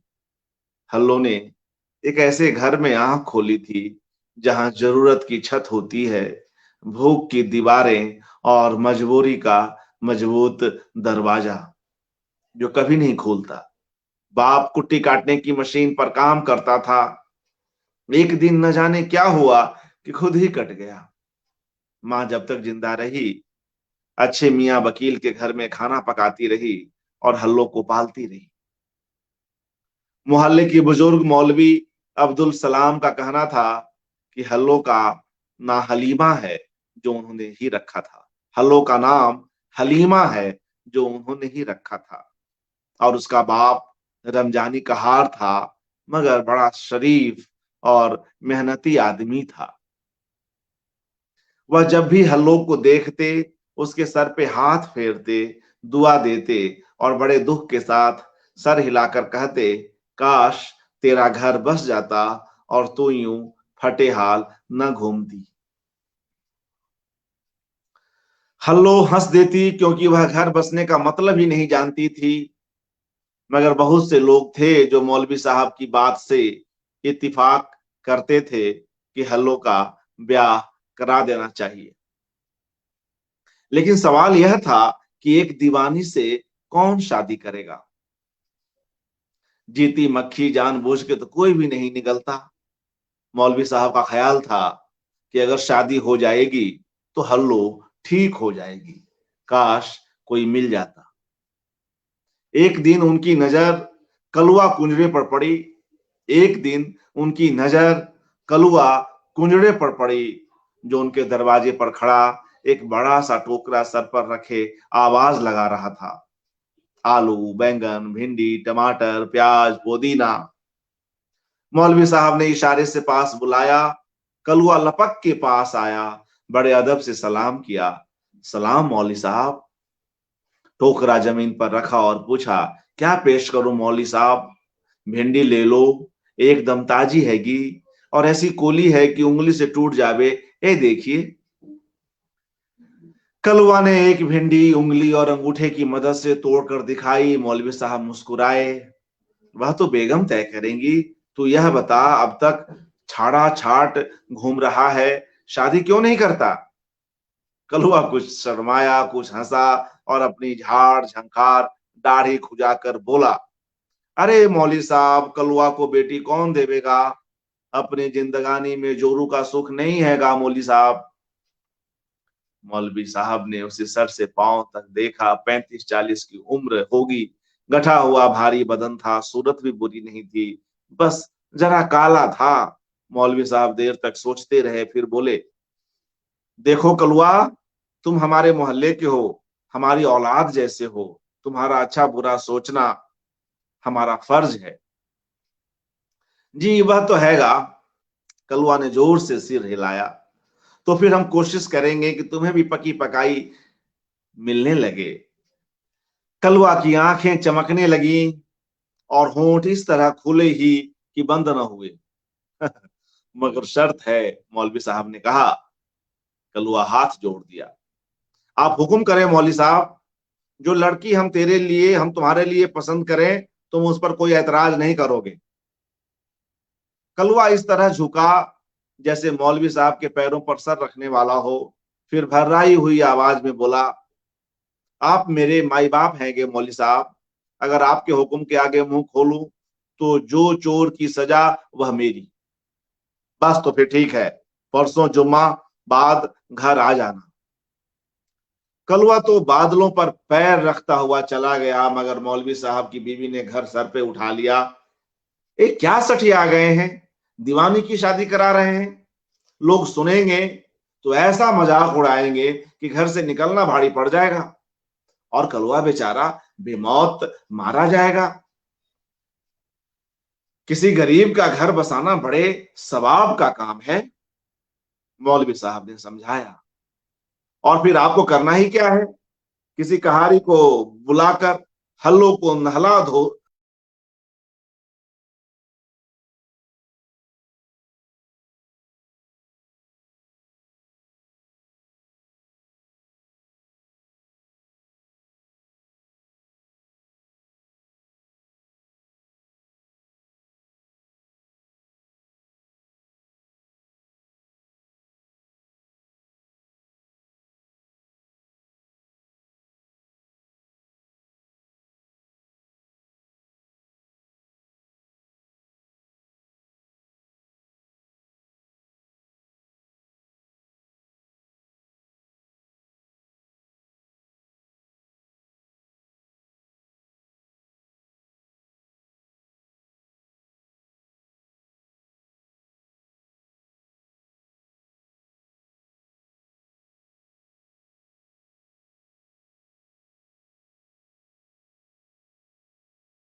जी मित्रों, कुछ गड़बड़ी हो गई थी और मैं भी जो है किसी कारण से कुछ देर की बाधा आई, पता नहीं वह बाधा कैसी बाधा थी। खैर, मैं वापस आ गया हूं, कहानी को आगे बढ़ाते हैं। और कोई कोई दिन ऐसा होता है कि कई तरह की परेशानियां एक साथ आ जाती हैं। प्रशांत जैन जी लगातार इस कहानी पाठ पर अपनी प्रतिक्रिया दे रहे हैं। बहुत बहुत शुक्रिया प्रशांत जैन जी। मैं इस कहानी को आगे बढ़ाता हूं। मौलवी साहब कहते हैं, और फिर आपको करना ही क्या है, किसी कहारी को बुलाकर हलों को नहला धुला देना और अपना कोई पुराना जोड़ा दे देना, बाकी हम संभाल लेंगे। मगर जुबैदा बेगम के अंदर की पठानी कहां दबने वाली थी, तनकर खड़ी हो गई। ऐ होश की दवा कीजिए, मैं इस गंदी गलीज बदबू मारती दीवानी को अपने गुसल खाने में नहाऊंगी? हरगिज नहीं, कभी नहीं। वह दंदनाती हुई कमरे में गई और धड़ाम से दरवाजा बंद कर लिया। मौलवी साहब परेशान हो गए, यह तो उन्होंने सोचा ही नहीं था। उन्होंने सर झुका लिया और बाहर जाने लगे, मगर बहू की आवाज ने रोक लिया। अब्बू जी, आप फिक्र ना करें, मैं हल्लों को तैयार करा दूंगी। मुनीरा अलीगढ़ की पढ़ी हुई रोशन ख्याल लड़की थी और जानती थी कि मौलवी साहब जो कुछ कह रहे हैं वह सचमुच एक नया काम है। मगर तुम्हारी सास तो, मौलवी साहब ने कमरे के बंद दरवाजे की तरफ देखकर कहा। उन्हें मैं समझा लूंगी, मुनीरा बोली।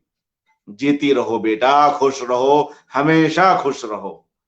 मौलवी साहब ने दुआ दी और आसमान की तरफ देख के दिल में कहा, बेशक अल्लाह अपने नेक बंदों की इज्जत रखने वाला है। मुनीरा ने हल्लों को धो मांझ के ऐसा चमकाया कि जिसने देखा हैरान हो गया। हैरान तो कलुआ भी हुआ, मगर उसकी हैरानी की वजह एक और भी थी। जैसे ही उसके सामने एक साफ सुथरी खुशबूदार हल्लों को पेश किया गया तो वह उछल पड़ा। यह तो हल्लो हैगी, हल्लो दीवानी। हल्लो भड़क गई, दीवाना तू, तेरा बाप, तेरे होते सोते। मौलवी साहब ने उसे डांट के चुप कराया, कलुआ के कंधे पर हाथ रख के बड़े प्यार से कहा, हालिमा बिल्कुल ठीक है कलुआ, मगर जब कोई परेशान करता है, दीवानी दीवानी बोलता है, तो उसे गुस्सा आ जाता है। हल्लों ने जोर से सिर हिलाया, जैसे कह रही हो मौलवी साहब बिल्कुल ठीक कह रहे हैं। लेकिन कलुआ इतनी आसानी से मानने वाला नहीं था। उसने खुद अपनी आंखों से हल्लों को पत्थर मारते और सड़क बीच बैठकर रोते देखा था। इस कार्य खैर में हिस्सा लेने के लिए मोहल्ले के कुछ और लोग भी आए हुए थे, जिनमें हेड कांस्टेबल खादिम हुसैन, जाफर टालवाला, शाही मच्छी घर के दारोगा प्यारे मियां जो मच्छी बाबू कहलाते थे, और गर्ल्स स्कूल की प्रिंसिपल रजिया आपा काबिल जिक्र हैं।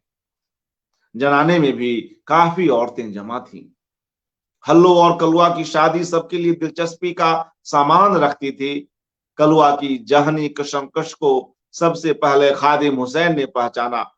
आखिर पुलिस वाले थे और पुलिस वालों की आंखें तो अंदर तक देख लेने के लिए मशहूर हैं। उन्होंने पुलिस वालों के अंदाज में जरा ढपट कर बोला, अबे सोच क्या रहा है, हल्लो से अच्छी लड़की तुझे कहीं नहीं मिल सकती। मच्छी बाबू ने कहा, और यह मत समझना कि हल्लो ऐसे ही तेरे गले बांध दी जाएगी। यह मोहल्ले की बेटी है, हम इसे इज्जत से रुखसत करेंगे, जोड़े और जहेज के साथ। जोड़े और जहेज वाली बात में कलुआ के दिल पर गहरा असर डाला। माथे के बल पिघल गए और आंखों में चमक आ गई। रजिया आपा चूंकि पर्दा नहीं करती थी, इसलिए मर्दों के पास ही बैठी हुई थी। कहने लगी, मैं अपनी मसहरी दे दूंगी। मसहरी? कलुआ की आंखों में सब्जी मंडी की दुकान का वह तख्ता घूम गया जिस पर वह हर रात फटी दरी बिछाकर सोता है। अल्लाह आपको सलामत रखे, बड़ी मेहरबानी, मगर मसहरी किस काम की होवेगी? मेरे पास तो घर ही नहीं हैगा। इसकी फिक्र मत कर, मेरे चौकीदार की कोठरी खाली पड़ी रहती है, तू वहां रह सकता है, हेड साहब ने कहा। कलुआ हिल गया। सर पर पक्की छत हो सकती है, इसका तो ख्वाब भी नहीं देखा था। और मैं 4 पहियों वाला ठेला बनवा दूंगा। सब्जी तरकारी बेचने के लिए सर पे टोकरा उठाने की जरूरत नहीं पड़ेगी। जाफर टाल वाले ने अपनी दरियादिली दिखाई।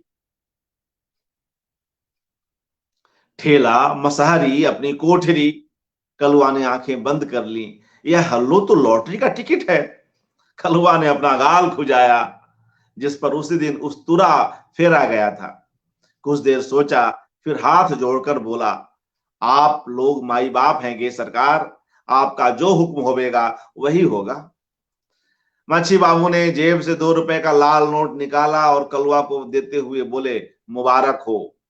मुबारक मुबारक की बहुत सी आवाजों के बीच कलुआ ने हल्लो की तरफ देखा, जो इस तरह अकड़ी हुई बैठी थी जैसे हिली तो टूट जाएगी। तो फिर ठीक है, मौलवी साहब ने ऐलान किया, अगले जुम्मा को बाद नमाज मगरिब निकाह कर दिया जाएगा इंशाअल्लाह। शहर वालों को तमाशा हाथ आया। जिसने सुना दौड़ा आया कि एक ऐसी पागल लड़की की शादी हो रही है जो सड़कों पर गालियां देती, पत्थर मारती घूमती थी। दुल्हन बनके क्या हंगामा करेगी, देखने का मंजर होगा। सुना है बैल को पहली बार नकेल पड़ती है तो बहुत उछाले मारता है। मौलवी साहब ने अपने घर के बाहर छोटा सा शामियाना लगवाकर 8-10 कुर्सियां बिछा दी थी। उन्होंने मोहल्ले के चंद बुजुर्गों के सिवा किसी को नहीं बुलाया था। हल्लो और कलवा का तो कोई था ही नहीं जो आता, मगर शाम होते होते शामियाना बिन बुलाए मेहमानों से भर गया। फिर गली भी भर गई, यहां तक कि सड़क भी रुक गई। मौलवी साहब के दरवाजे पर ऐसी धूमधाम तो उनके अपने बेटे की शादी पर भी नहीं हुई थी। मच्छी बाबू ने जो वादा किया था उसे पूरा किया। उनकी बीबी जाफर टालवाले की मां और मुनीरा ने मिलके कलवा का जहेज तैयार किया था और कोई कमी ना छोड़ी थी। 7 जोड़े थे, चांदी का टीका, बिंदे और चूड़ियां थी। मौलवी साहब के बेगम ने, जिनकी नाराजगी दूर हो चुकी थी, बावर्ची खाने का सारा सामान दे दिया था, जिसमें तवे से लेकर हंडिया चमचा तक सभी कुछ था। सलामी भी अच्छी खासी मिली थी और किसी ने 2 किसी ने 4 दिए, मगर कलवा के बटुए में 100 से ज्यादा जमा हो गए थे। हल्लो को सलामी में 270 रुपए मिले। नोटों का इतना बड़ा ढेर उसने अपनी सारी जिंदगी में कभी नहीं देखा था। रुखसती रुखसती के वक्त जब मौलवी साहब ने हल्लो के सर पर हाथ रखा, तब उनकी आंखों में आंसू आ गए। शायद उन्हें अपनी बेटी याद हो आई, जो कम उम्री में ही अल्लाह को प्यारी हो गई थी। उन्होंने दुआ दी, अल्लाह तुझे खुश रखे और अच्छी बीवी बनने की तौफीक अता करे। दिल से निकली दुआ थी, इसलिए पूरी भी हो गई। हल्लो सचमुच अच्छी बीवी साबित हुई। शुरू शुरू तो किसी को यकीन ही नहीं आया कि एक पगली घर चला सकती है, मगर हल्लो का पागलपन ब्याह के बाद जैसे खत्म ही हो गया था। साफ सुथरी रहने लगी थी, सड़क पर निकलती तो बड़बड़ाती भी नहीं थी। घरों में जाके काम पहले की तरह करती थी, मगर 2 अन्नी लेबूंगी नहीं कहा करती थी। 2 अन्नी के आगे चवन्नी अठन्नी रुपया भी होता है, यह उसकी समझ में आ गया था। हो सकता है कलवा ने सिखाया हो, क्योंकि वह अपनी बीवी से बहुत खुश था। शाम को थका हुआ घर आता तो हल्लो उसके हाथ पांव धुलाती, गरम गरम रोटी और सालन सामने रखती और खुद उसने जो दिन भर में जो कमाया होता वो बगैर गिने कलवा के हाथ में रख देती। अब इससे ज्यादा अच्छी बीवी तो हो ही नहीं सकती। कभी कोई कलवा से हल्लो दीवानी का हाल पूछ लेता तो भड़क जाता। हल्लो दीवानी नहीं है जी, इससे ज्यादा सियानी जोरू तो कोई सुसरी हो ही नहीं सकती गी। हल्लो ने बेयकीनी से मरियम बी को देखा, अपने पेट पर हाथ फेरा और परेशान होकर पूछा, मेरा अपना बच्चा होवेगा? मरियम खिलखिलाकर हंस पड़ी, और नहीं तो क्या मेरा होगा? मगर उनकी हंसी को अचानक ब्रेक लग गया। उन्हें याद आ गया कि वह तो मां बन ही नहीं सकती है। पिछले 11 बरस में उन्होंने किस डॉक्टर, हाकिम और वैद्य के दरवाजे पर दस्तक नहीं दी, किस दरगाह पे फूल नहीं चढ़ाए, किस पीर फकीर को नजराना नहीं दिया, मगर सब बेकार। सूनी गोद सूखी टहनी ही रही, कभी हरी न हुई। उन्हें हल्लों से जलन होने लगी। इस पागल भद्दी बदसूरत को मां बनने का क्या हक है? बच्चा तो उनके यहां होना चाहिए था, क्योंकि अल्लाह ने उन्हें सब कुछ दिया था। हल्लों के सवाल ने उन्हें चौंका दिया। कब होवेगा बच्चा? मरियम बी ने गौर से हल्लो के पेट को देखा और बोली, देखने में तो 4था महीना लग रहा है, 5 महीने बाद होगा बच्चा। 5 महीने बाद होवेगा? हल्लो ने सिर हिलाया, जैसे समझ गई हो। मरियम बी ने पानदान से चांदी का रुपया निकाला और देते हुए बोली, ले दूध पी लेना, दूध पीने से गोरा बच्चा पैदा होता है, तुम्हारी तरह गोरा गोरा। और जोर जोर से हंसती हुई बाहर चली गई। इस रात मरियम बी ने हल्लो को ख्वाब में कई बार देखा। बार बार नींद खुलती थी और बार बार हल्लो नजर आती। कभी बच्चे को दूध पिलाती हुई, कभी बच्चे के सामने झुनझुना बजाती हुई, कभी लोरी सुनाती हुई। यहां तक तो ठीक था, मगर सुबह होते होते जो ख्वाब उन्होंने देखा वह डरा देने वाला था। उन्हें पसीना आ गया। मरियम बी ने देखा कि हल्लो दुल्हन बनी हुई है। उसकी गोद में खूबसूरत गोरा गोरा तंदुरुस्त बच्चा है और उसके बराबर सेहरा बांधे हुए हेड साहब खड़े हैं। मरियम बी ने बौखला के हेड साहब को देखा, जो नींद में खर्राटे ले रहे थे। वह कमरे से बाहर आ गई। अजान हो रही थी और सन्नाटे की बहुत करीब मालूम होती थी। उन्होंने हैंड पंप के ठंडे पानी से वजू किया, जहां नमाज उतारी, मगर एकदम से रुक गई। उस अल्लाह की नमाज पढ़ने से क्या फायदा जो इंसाफ ही नहीं करता। यह कैसा इंसाफ है कि जिस घर के दरवाजे पर किसी को औलाद मिल रही है, वही घर औलाद से खाली है। यह कैसा इंसाफ है कि जिस घर के दरवाजे पर किसी को औलाद मिल रही है, वही घर औलाद से खाली है। उन्होंने जहां नमाज अपनी जगह रखी और वापस कमरे में चली गईं। जैसे जैसे हल्लो का पेट बड़ा होता गया, वैसे वैसे मरियम बी की झुंझलाहट, मायूसी और गुस्सा भी बढ़ता गया। बात बेबात वह हर एक को डांट दिया करती थी। खाना भी अच्छा नहीं लगता, कभी नमक कम लगता, कभी मिर्चें ज्यादा। वह जब भी हल्लो को देखती, अजीब कैफियत हो जाती। उनका बस नहीं चलता था कि वह कैसे हल्लो का पेट फाड़कर बच्चा निकाल ले और अपने पेट में छुपा ले। एक दिन उन्होंने हेड साहब से पूछा, आपको मालूम है ना, हल्लो पूरे दिनों से है। हेड साहब कुछ लिख रहे थे। उन्होंने बेपरवाही से कहा, हाँ हाँ मालूम है, मैंने उसे डॉक्टर नंदा के पास भेजा था। उसका क्लिनिक अपने थाने के पास ही है ना। कह रही थी बच्चा बिल्कुल तंदुरुस्त है। मरियम बी ने एक लंबी सांस ली और कहा, पागल औरत है, अल्लाह जाने बच्चे को कैसे पालेगी। हेड साहब ने कोई जवाब नहीं दिया। वह चोरी की एक वारदात की रिपोर्ट बना रहे थे और सुपरिटेंडेंट साहब को भेजी जाने वाली थी। मरियम भी देर तक उन्हें देखती और सोचती रही, फिर धीरे से बोली, अगर हम ले लें उस बच्चे को। क्या? हेड साहब की कलम रुक गई। उन्होंने ताज्जुब से मरियम भी को देखा, जो उम्मीद भरी नजरों से उनकी तरफ देख रही थी। हेड साहब को मरियम बी के दिल की बात समझते देर नहीं लगी, मगर वे मुस्कुरा दिए। वह हमें अपना बच्चा क्यों देगी बेगम? हर मां के लिए औलाद सबसे प्यारी चीज होती है। अगर हम कलवा को समझाएं और एक बड़ी रकम दे दें, तो वह जरूर मान जाएगा। मरियम बी ने एक एक लफ्ज पर जोर देकर कहा। हेड साहब मुस्कुराए। बच्चा है बेगम, भिंडी बैंगन नहीं है जो कलवा बेच डाले। कोशिश करने में क्या हर्ज है? मरियम बी ने कहा और सर झुका लिया, शायद वह अपने आंसू छुपाने की कोशिश कर रही थी। हेड साहब बहुत जोर से हंसे और बोले, तुम हल्लो को दीवानी कहती हो? इस वक्त तो मुझे तुम दीवानी लग रही हो। मांगने का उजाला घर मांगे का उजाला घर को रोशन नहीं करता बेगम। मरियम भी उठ के चल गई।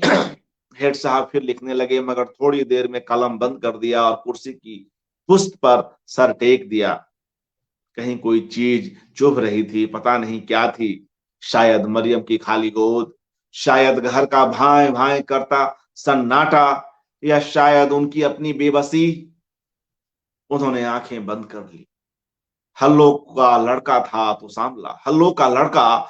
सांभला, मगर सूरत इतनी प्यारी थी कि बे इख्तियार गोद में लेने को जी चाहता था। हल्लो का लड़का था तो सांभला, मगर सूरत इतनी प्यारी थी कि बे इख्तियार गोद में लेने का जी चाहता था। मौलवी साहब ने कान में अजान दी और अहमद नाम तजवीज किया। बच्चे के सर पर हाथ फेरते हुए उन्होंने सोचा, ऐसे आड़े टेढ़े माँ बाप को ऐसी खूबसूरत औलाद, अल्लाह रब्बुल इज्जत की कुदरत पर कुर्बान जाइए। मरियम बी का बस चलता तो हल्ला को धक्का मार के बाहर कर देती और अहमद को लेके बैठ जाती, मगर खुद को जबरदस्ती रोक के रखी थी। फिर भी दिन में 2-3 बार जाकर देख आती। किसी चीज की जरूरत होती तो भिजवा देती। चूल्हे के पास जाने से बिल्कुल रोक दिया था। उन्होंने कहा, छल्ला नहाने तक खाना हमारे बावर्ची खाने से जाएगा। हल्लो किसी जंगली बंदरिया की तरह हर वक्त बच्चे को छाती से चिपकाए रहती।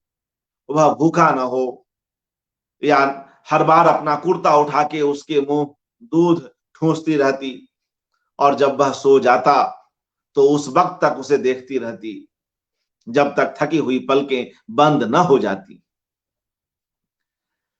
अहमद 5 महीने का हो गया था और बैठने लगा था। मरियम ने उसके लिए इतने कपड़े सिए थे कि हर दिन नया जोड़ा पहनता था। हेड साहब ने रबड़ और प्लास्टिक के बहुत से खिलौने ला दिए थे जिनकी आवाजें सुनकर अहमद तालियां बजाता और मुंह से खुद भी आवाजें निकालता था। तो मरियम उसे ऐसे देखती जैसे वह कोई आसमानी मखलूक हो और उसका दिल बहलाने जमीन पर आ गया हो। एक दिन हल्लो आंगन में झाड़ू दे रही थी। उसने अहमद को बहुत से खिलौने देकर अनार के पेड़ के नीचे बैठा दिया था। अचानक वह रोने लगा। हल्लो झाड़ू फेंक कर भागी। मरियम भी कमरे से बाहर निकल आई। हल्लो ने बहुत कोशिश की मगर अहमद का रोना बंद नहीं हुआ। ला मुझे दे, मरियम भी ने बच्चे को हल्लो की गोद से छीनते हुए कहा। पता नहीं क्या तकलीफ है, मासूम बेचारा बोल भी तो नहीं सकता। अचानक उनकी नजर अहमद के बाजू पर पड़ी जहां एक लाल निशान दिखाई दे रहा था। हाय अल्लाह, यह क्या है? लगता है किसी कीड़े मकोड़े ने काट लिया है। जा जल्दी जा, मेरे पानदान से चूना निकाल कर ला, जरा सा लगा दूंगी तो अभी ठीक हो जाएगा। चूना लगाने से अहमद चुप हो गया मगर शाम तक सारे बदन पर लाल लाल निशान उभर आए तो सब लोग परेशान हो गए। डॉक्टर नंदा को दिखाया गया जिन्होंने कहा कोई जहरीला कीड़ा मालूम होता है जिसने काटा है। मगर घबराने की कोई बात नहीं है। यह 2 दवाएं ले जा। पहली वाली शीशी की दवा निशानों पर लगा देना, आराम हो जाएगा। दूसरी दवा का 1 चमचा सोते वक्त पिला देना। जी, मैं इस कहानी को आगे बढ़ाता हूं मित्रों। कहानी थोड़ी सी लंबी है तो कृपया धैर्य बनाए रखें। फिर भी हम एक बड़े अंश तक आ चुके हैं। बरसात शुरू हो चुकी थी और पानी रुक रुक के बरस रहा था। आसमान काले बादलों से घिरा हुआ था और अंधेरा वक्त से पहले फैल गया था। हेड साहब कमरा बंद किए आराम से लेटे थे और मरियम भी को उस चोर का किस्सा सुना रहे थे जो जेल से फरार हुआ और फिर खुद ही वापस आ गया। अचानक उन्हें कलवा की चीखें सुनाई दी। साहब साहब, बीवी जी, बीवी जी। हेड साहब ने कमरे का दरवाजा खोलकर देखा तो कलवा आंगन में खड़ा था। क्या हुआ? हेड साहब ने पूछा। अहमद, वो अहमद। उससे आगे नहीं बोला गया। क्या हुआ अहमद को? मरियम भी ने चिल्लाकर पूछा और बारिश की परवाह न करते हुए कलवा की कोठरी की तरफ भागी। अंदर पहुंची तो सहम गई। अहमद बेसुध पड़ा था, उसकी आंखें बंद थी और मुंह से झाग निकल रहे थे और हल्लो उसे जगाने की कोशिश कर रही थी। अहमद, अरे अहमद उठ जा। तब तक हेड साहब भी पहुंच चुके थे। वह भी घबरा गए। उन्होंने बच्चे को हिलाकर देखा, उंगलियों से आंखें फैलाकर देखी जिसमें कोई हरकत नहीं थी। उसने कोई जहरीली चीज खा ली है। तूने इसे क्या खिलाया था हल्लो? दवा दी थी डॉक्टर वाली। उसने शीशी उठाकर दिखाई। हेड साहब दहाड़े। अबे उल्लू की पट्टी, तूने तो लगाने की दवा पिला दी है, यह तो जहर है। मरियम बी के आंसू निकल आए।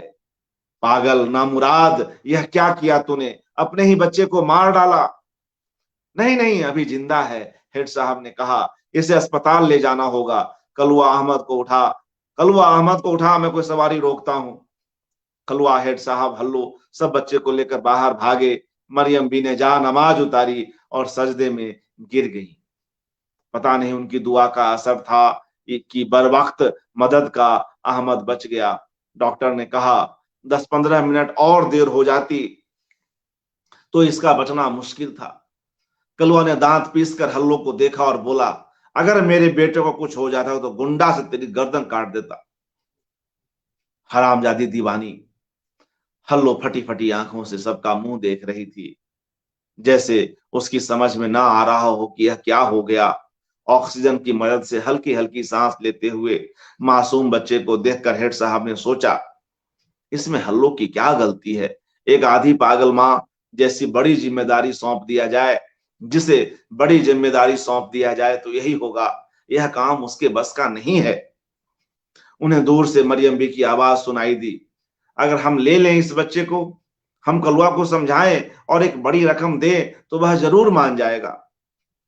हेड साहब ने अहमद के सर पर धीरे से हाथ फेरा और दबे पांव बाहर चले गए। 8 दिन बाद जिस शाम अहमद अस्पताल से घर वापस आया, उसी शाम थाने से सिपाही आया। चलो, तुम्हें हेड साहब ने थाने बुलाया है, उसने कलवा से कहा। कलवा कांप गया और जैसे ही थाने पहुंचा हाथ जोड़कर गिड़गिड़ाया, मेरा कोई कसूर नहीं हैगा हुजूर, वह सब मेरी जोरू हरामजादी का किया धरा हैगा, उसी ने जहर दिया था लौंडे को। हेड साहब हंस दिए। अरे मैंने इसलिए थोड़ी बुलाया है तुझे, मुझे एक दूसरी बात करनी है। आ बैठ, चाय पिएगा ना? अरे इकबाल खान, एक चाय बोलियो, मलाई वाली। उन्होंने अपने केबिन का दरवाजा बंद किया और कुछ सोच के बोले, कलुआ, शाह आबाद में 6 बीघा जमीन है मेरी। शाह आबाद में 6 बीघा जमीन है मेरी। एक घर भी है जिसके बाहरी हिस्से को दुकान बना दिया है, बाजार के नुक्कड़ पर है, इसलिए खूब चलती है। कलुआ की समझ में कुछ नहीं आया, मगर उसने जोर से सर हिलाया, जैसे समझ गया हो कि हेड साहब यह कहानी क्यों सुना रहे हैं। हेड साहब कुछ देर को रुके, फिर धीरे से बोले, वह जमीन, वह घर और वह दुकान अपने किसी भरोसे वाले को देना चाहता हूं, और तुझसे ज्यादा भरोसे वाला कौन मिलेगा। कलवा की आंखें चमकने लगी और दिल जोर जोर से धड़कने लगा, मगर एक मुश्किल है। हेड साहब को अपनी मूंछों को हेड साहब को हेड साहब अपनी मूंछों को सीधा करते हुए कहे, क्या मुश्किल है ये हुजूर? कलवा ने पूछा। बेगम का ख्याल है अगर तुम लोग शाह आबाद चले गए तो बिल्कुल अकेले हो जाएंगे, तो बिल्कुल अकेले हो जाओगे। अगर कोई ऊंच नीच हुई तो हम लोग संभालने के लिए पहुंच भी नहीं सकेंगे। ऊंच नीच कैसी सरकार? कलवा कुछ परेशान हो गया। अरे इतनी जल्दी भूल गया? अगर मैं नहीं होता तो अहमद बचता क्या? उस दीवानी ने तो मार ही डाला था। हाँ वह तो है हुजूर, कलवा ने सर हिलाया। एक काम हो सकता है कलवा। क्या हुजूर? मैं वह मकान, दुकान और जमीन तुम्हारे नाम लिख देता हूं और तुम बच्चे को हमारे पास छोड़ जा। ना ना, इतनी जल्दी कोई फैसला करने की जरूरत नहीं है, आराम से सोचो।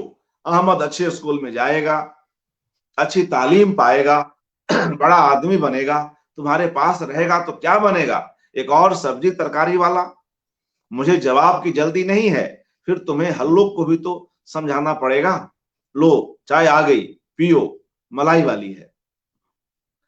कलवा हिसाब किताब वाला आदमी था, नफा नुकसान अच्छी तरह समझता था। वह समझ गया कि हेड साहब क्या चाहते हैं, और यह भी समझ गया था कि सौदा बराबर नहीं है।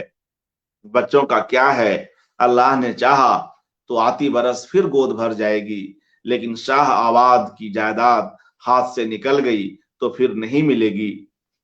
कुछ दिन बाद जब बारिश की वजह से उसका धंधा बंद हो गया था और वह घर पर बैठा था, उसने हल्लो से दिल की बात कह दी। हल्लो भड़क गई। मैं अपना बच्चा किसी को नहीं दूंगी, उसने आंखें चमकाकर कहा और अहमद को छाती से लगा लिया। कलुआ हंसा। अरे यह बच्चे बच्चे पालना हमारे बस की बात नहीं है गी। बड़े लोगों में रहेगा तो स्कूल जाएगा, पढ़ेगा लिखेगा, बड़ा आदमी बनेगा। मेरे पास क्या बनेगा? एक कंजड़ा, अहमद कंजड़ा। हल्लो ने जोर से ना में सर हिलाया। मैं नहीं दूंगी, यह मेरा है। अल्लाह मियां ने किया तो हमारे और भी हो जाएंगे। हेड साहब और मरियम बी का सोच सब कुछ है, मगर औलाद नहीं है। हल्लो ने अहमद को इस तरह छाती से चिपका लिया जैसे कलवा छीन लेगा, और जरा दूर होकर बैठ गई। मैं नहीं दूंगी। कलवा ने गंदी सी गाली दी और बोला, अबे हरामजादी साली, समझती क्यों नहीं है? यह तेरे पास रहेगा तो मर जाएगा, तू फिर कुछ खिला पिला देगी। बच्चे को वह पालते हैंगे जिनके मगज होवे है। यह तेरी जैसी पगली दीवानी का काम नहीं हैगा। हल्लो ने फिर सिर हिला दिया। ना। कलवा की शाह आबाद की जमीन, दुकान और मकान हाथ से निकलता हुआ मालूम हुआ। कलवा को शाह आबाद की जमीन, दुकान और मकान हाथ से निकलता हुआ मालूम हुआ, उसने गुस्से से हल्लो को देखा और बोला, साली तुझे सोते में काट डालूंगा जैसे कद्दू काटता हूं, और लौंडे को मरियम भी दे आऊंगा, तो देखियो। हल्लू कुछ नहीं बोली, बस किसी डरे हुए जानवर की तरह कलवा को देखती रही। दूसरे दिन सवेरे जब कलवा उठा तो हल्लो गायब थी और अहमद का पालना भी खाली था। कलवा देर तक इंतजार करता रहा, मगर जब वापस नहीं आई तो घर के अंदर जाकर आवाज लगाई, हल्लो, अरे यो हल्लो। खाना बनाने वाली बड़ी बी ने बावर्ची खाने से मुंह निकालकर कहा, हल्लो इधर नहीं आई। कलवा परेशान हो गया, कहां चली गई सवेरे सवेरे।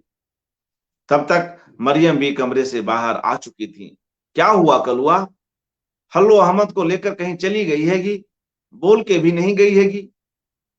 मरियम भी परेशान तो हुई, मगर यह कोई ऐसी नई बात नहीं थी। हल्लो तो मोहल्ले में घूमती ही रहती थी और हर जगह बच्चे को साथ लेकर जाती थी। जा पास पड़ोस में देख, कहीं बैठी होगी, उन्होंने कहा। थोड़ी देर बाद जब कलवा आया तो हाँफ रहा था। उसका कहीं पता नहीं हैगा बीबी जी, वह कहीं नहीं हैगी, पता नहीं बच्चे को लेके कहां चली गई। बात फैली तो सारा मोहल्ला हल्लो को ढूंढने में लग गया। हेड साहब ने 4 पुलिस वाले भी लगा दिए। रिक्शा वाले से पूछा गया, बस के अड्डे और रेलवे स्टेशन पर हल्लो का हुलिया बताकर पूछताछ की गई। आसपास के कुएं भी झांक लिए गए, मगर सब बेसुध। हल्लो इस तरह गायब हुई थी जैसे कभी थी ही नहीं। शाम होते होते सब थक हार कर बैठ गए। रोते रोते मरियम बी की आंखें सूज गई। कलवा को बार बार अपनी और हल्लो की कल रात वाली बातें याद आ रही थी और हल्लो की कल रात वाली बातें याद आ रही थी, मगर वह बोलने से डरता था। हेड साहब तो फौरन समझ जाएंगे कि हल्लो के भाग जाने की जिम्मेदार वही है। हेड साहब की जिंदगी ऐसा उलझा हुआ केस हेड साहब की जिंदगी में ऐसा उलझा हुआ केस कभी नहीं आया था कि 2 आदमी लापता हैं और कोई सुराग नहीं मिल रहा है। वह बार बार खुद से पूछते थे, हल्लो कहां जा सकती है, मगर कोई जवाब नहीं सूझता था। बूंदा बूंदी तो सुबह से हो रही थी, मगर शाम के वक्त मौसम का मिजाज अचानक बदल गया। आसमान काले बादलों से भर गया, तेज हवा चलने लगी और गरज चमक के साथ ऐसी जोरदार बारिश शुरू हुई कि नाले भर गए और पानी सड़कों पर खड़ा हो गया। लोग घरों में दुब के बैठे थे। चारों तरफ एक अजीब सी वीरानी थी, जैसे रहने वाले छोड़कर शहर भाग गए हो। जाफर की टाल पर लकड़ी के ऊंचे ऊंचे ढेरों पर से पानी इस तरह नीचे आ रहा था जैसे झरने गिर रहे हों। जाफर ने लकड़ियों को सुखा रखने की कोशिश में 2-3 त्रिपाल डाल रखे थे। टाल के पीछे की तरफ लकड़ी के 2 हिस्सों पर त्रिपाल इस तरह पड़ा था कि बीच में एक कोठरी जैसी बन गई थी। हल्लो उसी कोठरी में छुपी बैठी थी। अहमद उसके गोद में था, जिसे उसने अपनी ओढ़नी में लपेट रखा था। बच्चा जब भी रोता या आवाज निकालता तो हल्लो उसके मुंह दूध ठूंस देती और थपक कर सुला देती। इस हालत में उसको 12 घंटे गुजर चुके थे। अब उसको भूख भी लग रही थी और सर्दी भी, मगर बाहर जाने से भी डरती थी। वहां कलवा था जो उसके बच्चे को छीन कर हेड साहब को दे देगा। उसकी समझ में नहीं आ रहा था कि क्या करे, यहीं छुपी रहे या बाहर आ जाए। जाफर की टाल हेड साहब के घर के बिल्कुल सामने थी और शायद इसलिए उसकी तलाशी नहीं ली गई कि घर के सामने कौन छुपता है, और वह भी कटी हुई लकड़ियों के ढेरों में। आंधी जैसी तेज हवा ने तिरपाल का एक कोना हटा दिया तो पानी अंदर आने लगा। हल्लो ने बहुत सी लकड़ियां ऊपर नीचे रख के एक चबूतरा बनाया और उस पर चढ़कर बैठ गई, मगर थोड़ी देर में तिरपाल में से पानी टपकने लगा और वह भीगने लगी। उसने अहमद को छाती से लगा लिया और दोहरी हो गई ताकि बच्चे पर पानी न गिरे। वह बहुत देर तक उसी तरह कमान बनी हुई कोने में बैठी रही और पानी उसके सर, गर्दन और कमर पर गिरता रहा। अहमद जिस ओढ़नी में लिपटा हुआ था वह भी गीली होती जा रही थी। बच्चे को सर्दी लगी तो वह रोने लगा। हल्लो ने जल्दी से बदन पर चिपका हुआ गीला कुर्ता उठाया और बर्फ की तरह ठंडी छाती उसके मुंह में दी। बच्चे ने दूध नहीं पिया, बल्कि और जोर जोर से रोने और हाथ पैर मारने लगा। हल्लू ने घबरा कर बाहर देखा कि कोई आ तो नहीं रहा है, मगर दूर दूर तक कोई दिखाई नहीं दिया।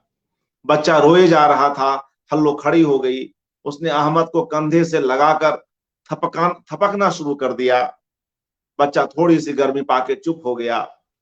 हल्लो ने अपने हाथों को देखा जो कांप रहे थे और उंगलियों के पूरे सफेद हो गए थे।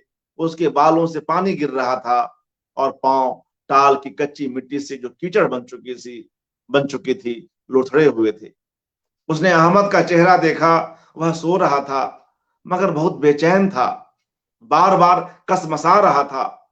हल्लो ने उसके गीले बालों पर अपने होंठ रखे और आंखें बंद कर ली। फजर की अजान हो रही थी और जब किसी ने मरियम बी के कमरे का दरवाजा पीटना शुरू किया, वह हड़बड़ा के उठ बैठी और हेड साहब के पलंग की तरफ देखा जो खाली था। रास्ते में पानी भर जाने की वजह से वह थाने में ही रुक गए थे। कौन है? उन्होंने पुकारा, मगर कोई जवाब नहीं आया। मरियम फट पड़ी। ऐ खुदा गारत करे, कमबख्त, तू कल से कहां मरी हुई थी और यह क्या हुलिया बना रखा है? हल्लो ने अहमद को उनके हाथों पर रख दिया और कांपती हुई आवाज में बोली, इसे तुम ले लियो। हल्लो ने जवाब का इंतजार भी नहीं किया और जाने लगी। मरियम भी पुकारती ही रह गई, सुन तो, अरे वह दीवानी तू कहां जा रही है, बात तो सुन। मगर हल्लो ने मुड़कर भी नहीं देखा और रोती बड़बड़ाती मगर हल्लो ने मुड़कर भी नहीं देखा और रोती बड़बड़ाती फाटक से निकल गई, फाटक से निकल गई। बहुत बहुत शुक्रिया मित्रों, विजयपाल जी, रिजवानुल हक जी, प्रशांत जैन जी, आप सभी लोग जुड़े हुए हैं। यह मित्रों जावेद सिद्दीकी की कहानी हल्लू दीवानी, जिसका पाठ अभी आपने सुना। किस तरह से वह दीवानी अंत में कुछ मजबूरी में कहिए, कुछ दबाव में कहिए, कुछ बच्चे की चिंता में कहिए, बहुत ही कष्ट के साथ अपने बच्चे को सौंप देती है मरियम को और फिर गायब हो जाती है। दीवानी तो दीवानी ठहरी। एक बेहद ही काल्पनिक कहानी, और मुझे लगता है काफी समय हो गया, कहानी भी लंबी थी, मगर ऐसी कहानी जो आपको शुरू से लेकर अंत तक बांधे हुए रखे। आप तमाम मित्रों का बहुत बहुत धन्यवाद, शुक्रिया। शुक्रिया प्रशांत जैन जी।